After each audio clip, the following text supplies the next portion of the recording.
Assalamualaikum warahmatullahi wabarakatuh. Pada kesempatan kali ini kami mewakili kelompok 4 ingin menjelaskan tentang strategi implementasi atau gerakan dakwah persatuan Islam.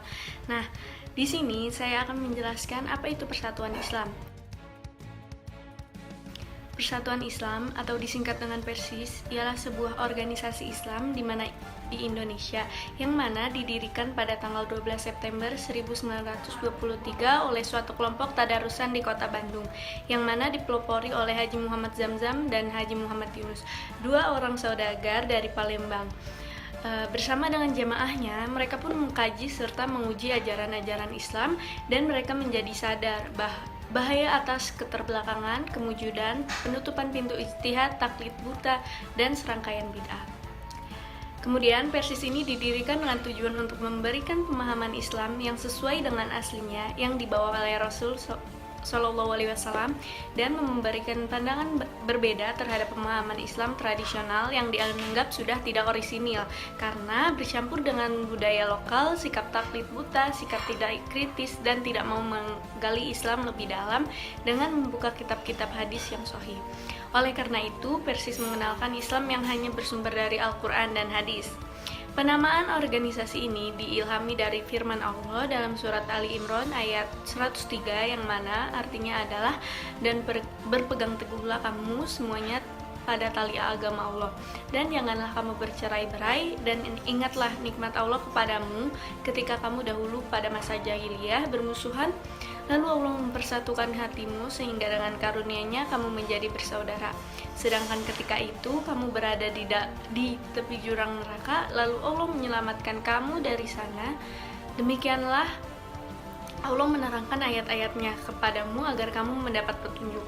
Pada tahun-tahun pertamanya, Persis hanya memiliki anggota sekitar 20 orangan dan Persis itu lebih menitik beratkan perjuangannya pada penyiaran paham Al-Quran dan As-Sunnah kepada masyarakat Islam yang berusaha menegakkan ajaran Islam secara utuh tanpa dicampuri khurafat, syirik, bid'ah yang telah banyak menyebar di kalangan awam orang Islam.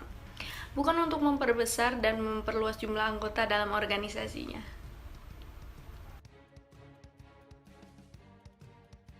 Persis atau pemikiran pembaruan Islam memiliki dua corak pemikiran keislaman yang saling terkait antara keduanya dengan latar belakang yang berbeda. Nah, pertama, pemikiran keislaman yang cenderung bercorak puritanisme atau fundamentalisme dan yang kedua bercorak modernisme.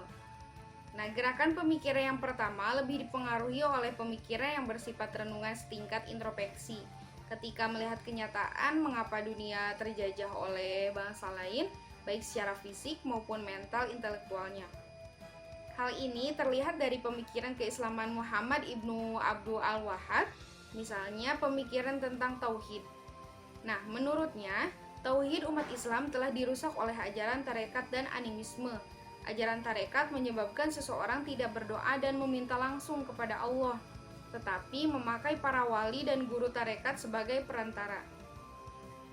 Nah, animisme menyebabkan seseorang meyakini benda-benda seperti pohon dan batu mempunyai kekuatan gaib dan orang-orang berdoa dan memohon bantuan kepada benda-benda tersebut. Dua hal inilah yang menyebabkan umat Islam mengalami kemunduran. Kemudian, Muhammad ibnu Abdul Al-Wahhab mengemukakan pendiriannya bahwa untuk membersihkan tauhid umat harus meyakini bahwa yang pertama, hanya Al-Quran dan hadislah yang merupakan sumber ajaran Islam. Pendapat ulama bukan merupakan sumber ajaran Islam. Yang kedua, memohon kepada Allah melalui perantara syekh, wali, atau benda tertentu adalah musyrik karena Allah tidak butuh perantara. Yang ketiga, taklid kepada ulama tidak dibenarkan. Yang keempat, pintu ijtihad terbuka dan tidak tertutup. Menurut Harun Nasution, pemikiran-pemikiran Muhammad ibnu Abdul Al-Wahhab lebih cenderung pada pemurnian meskipun pengaruhnya tidak kecil terhadap gerakan-gerakan modern. Pemikiran yang kedua dilatar belakangi adanya komunikasi antara umat Islam dengan umat yang lain, sehingga pemikirannya bersifat perbandingan. Hal ini terlihat dari pemikiran keislaman Jamal ad-Din Al-Afghani dan Muhammad Abduh. Menurut kedua tokoh tersebut, pemikir pembaharu ini bahwa yang menyebabkan mundur dibanding dengan umat yang lain disebabkan antara lain yaitu salah mengalami kodo dan kodar. Kodo dan kodar diartikan fatalis, pemerintahan negara-negara Islam bersifat absolut, perpecahan di kalangan umat Islam. Nah, karena itu untuk mengatasi kelemahan ini, Al-Afghani berpendapat bahwa umat Islam harus yang pertama kembali ke ajaran kodo dan kodar yang benar, yaitu segala sesuatu yang terjadi dengan sebab musabab. Kedua, sistem pemerintahan negara-negara Islam harus bersifat demokratis. Yang ketiga, mewujudkan persatuan di antara umat Islam. Pemikiran-pemikiran tersebut mempengaruhi gerakan pembaruan Islam yang tumbuh dan berkembang pada periode modern di Indonesia, seperti Muhammadiyah, Al-Irsyad, Persatuan Islam, dan sebagainya. Persis ini sebagai organisasi dakwah menerapkan metode dan strategi yang fokus dan berpusat pada tajdid atau pembaharuan dan purifikasi. Nah, strategi ini menarik minat umat muslim Indonesia untuk mengikuti, memahami, dan menghayati faham keagamaan Islam melalui Persis ini, khususnya di kalangan para pemuda. Nah, pemurnian Islam masih cukup berat karena Indonesia masih terhantui oleh praktek-praktek keagamaan yang jauh dari nilai-nilai Islam. Namun begitu, pemaksaan tidak memungkinkan atau perbedaan atau keragaman itu harus tetap lestari.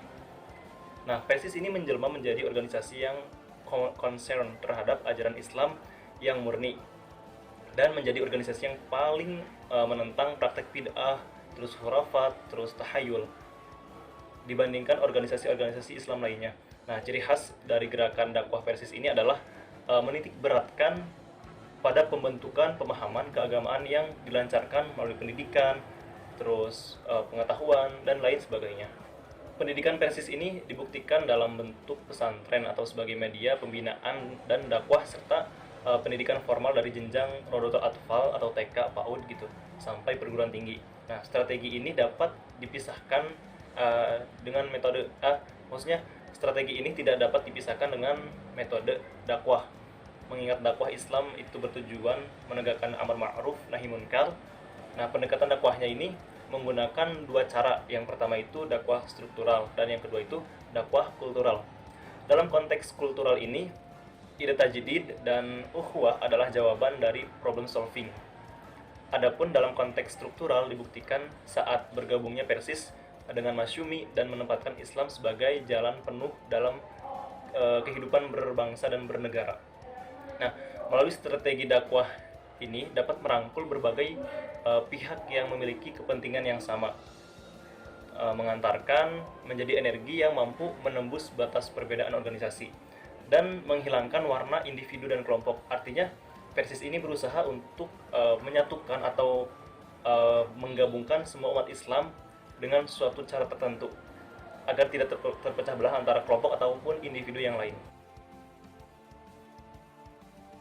Nah, implementasi pada dasarnya yaitu proses pengaplikasian, penerapan dalam kehidupan sehari-hari. Di dalam Konon Asasi, Konon Dakhili Persis, disebutkan bahwa Persatuan Islam atau Persis ini adalah suatu nama yang identik dengan dunia pergerakan Islam.